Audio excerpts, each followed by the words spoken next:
என்று மற்றொரு வீடியோவில் மிக ஆபத்தான இயற்கையின் பேரழிவு சுனாமி பற்றி பார்க்கலாம்.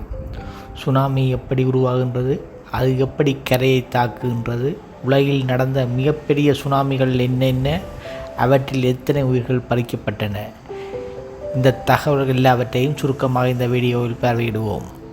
சுனாமி என்றால் மிகப்பெரிய கடல் அலை. சாதாரண அலைகள் போல் இல்லாமல் இது 100 கிலோமீட்டர் வேகத்தில் வந்து தாக்கக்கூடியவை. சுனாமி ஏற்படுவதற்கு காரணங்கள்: கடலுக்கடியில் ஏற்படும் நிலநடுக்கம், கடலுக்கடியில் வெடிக்கும் எரிமலை, பெரிய பனிப்பாறைகள் உடைதல், நிலச்சரிவு. சுனாமி என்பது 80% நிலநடுக்கத்தால் தான் உருவாகின்றது என்பது நிரூபணமாகியுள்ளது. 2004ஆம் ஆண்டு இந்திய பெருங்கடலில் சுனாமி 9.1 ரிக்டர் அளவில் ஏற்பட்டது. சுனாமியின் அறிகுறிகள் பற்றி பார்ப்போம். கடல் நீர் திடீரென்று பின்னோக்கி செல்லும், கரையோரத்தில் விசித்திரமான சத்தம், நிலநடுக்கம் ஏற்பட்ட பிறகு சில நிமிடங்களில் அலை வரும். இதை மக்கள் உடனடியாக புரிந்து கொண்டு பாதுகாப்பாக இருத்தல் வேண்டும்.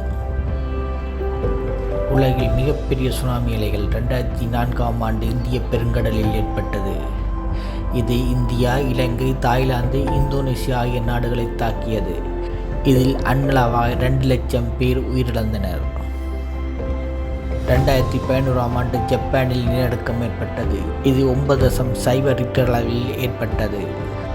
ஆயிரக்கணக்கான உயிரினங்கள் அழிவடைந்தது.